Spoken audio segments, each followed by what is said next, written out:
ಜೈಪುರಕ್ಕೆ ಹೊರಟ ವಾಹನಕ್ಕೆ ಚಾಲನೆ ನೀಡಲಾಯಿತು. ಇನ್ನು ಕಾರ್ಯಕ್ರಮದಲ್ಲಿ ನಿಗಮದ ವ್ಯವಸ್ಥಾಪಕ ನಿರ್ದೇಶಕ ಸಿಎನ್ ಶಿವಪ್ರಕಾಶ್, ಅಧ್ಯಕ್ಷ ನಟರಾಜ್ ಜಾನಕಿರಾಮ್ ಸೇರಿದಂತೆ ನಿಗಮದ ಅಧಿಕಾರಿಗಳು ಭಾಗಿಯಾಗಿದ್ದರು.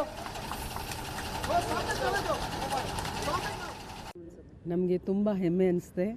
ಮಹಿಳಾ ಉದ್ಯಮಿಗಳನ್ನು ಈ ಒಂದು ಕಾಯರನ್ನು ನಮ್ಮಲ್ಲಿ ಇರ್ತಕ್ಕಂಥ ವೇಸ್ಟ್ ಆಗಿ ಹೋಗ್ತಿತ್ತು.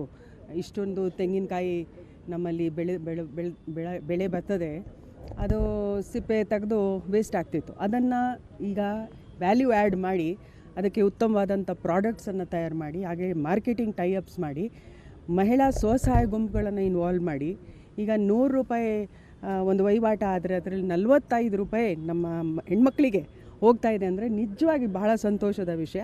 ಸೊ ಕೋಟ್ಯಾಂತರ ರೂಪಾಯಿ ನೀವು ವಹಿವಾಟ ಮಾಡಿ ಕೋಟ್ಯಾಂತರ ರೂಪಾಯಿ ನಮ್ಮ ಮಹಿಳೆಯರಿಗೆ ಹೋಗಲಿ ಅಂತ ಹೇಳಿ ನಾನು ಇದು ತಮ್ಗೆ ಹೇಳ್ಬೇಕಾದ್ರೆ ಸಿಂಪಲ್ ಅರಿಥ್ಮೆಟಿಕ್ಸ್ ಬರ್ತದೆ. ಒಂದು 100 ರೂಪಾಯಿ ವರ್ತದ ಮ್ಯಾಟನ್ನ ಮಾಡಲಿಕ್ಕೆ ಒಂದು ಹೆಣ್ಮಕ್ಳಿಗೆ 45 ರೂಪಾಯಿ ಸಿಗುತ್ತೆ ಅಂತ ನಿಮ್ಗೆ ಹೇಳಿದ್ನಲ್ಲ, ಅದೇ ರೀತಿ ಅಂಥದ್ದು ಎಷ್ಟು ಮಾಡ್ಬೋದು ಒಂದು ದಿವಸಕ್ಕೆ ಅಂತ ಲೆಕ್ಕ ಹಾಕಿದ್ರೆ ಮಿನಿಮಮ್ ಅಂದರೆ 10 ಮ್ಯಾಟ್ ಮಾಡಿದ್ರೆ 10ರಿಂದ 12 ಮ್ಯಾಟ್ ಮಾಡ್ಬೋದು. ಇವಾಗ 6000 ಡಿವೈಡೆಡ್ ಬೈ 10 ಅಂದರೆ 600 ಮ್ಯಾನ್ ಡೇಸ್, ಅದು ವುಮನ್ ಡೇಸ್ ಎಂಪ್ಲಾಯ್ಮೆಂಟ್ ಜನ್ರೇಟ್ ಆಗಿರುತ್ತೆ. ಹೀಗಾಗಿ ನಾವು ಎಲ್ಲ ಸ್ಟೇಟ್ಸ್ಗೂ ಒಂದು 10 ಲಕ್ಷ ರೂಪಾಯಿದು ಎವ್ರಿ ಮಂತ್ ಕಳಿಸ್ತಾ ಇದ್ದರೆ it becomes about 3 crores turn over touch ಮಾಡ್ಬೋದು. 3 crores 1.5 ಕೋಟಿ ನಮ್ಮ ರೂರಲ್ ಹೆಣ್ಮಕ್ಳಿಗೆ 13 ಡಿಸ್ಟ್ರಿಕ್ಟ್ಸ್ ಇದೆ ತೆಂಗು ಬೆಳೆಯೋರು.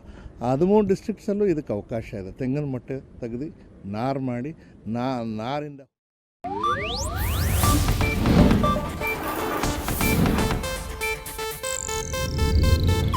ಇದು ಏಷ್ಯಾನೆಟ್ ನ್ಯೂಸ್ ನೆಟ್ವರ್ಕ್ ಪ್ರಸ್ತುತಿ.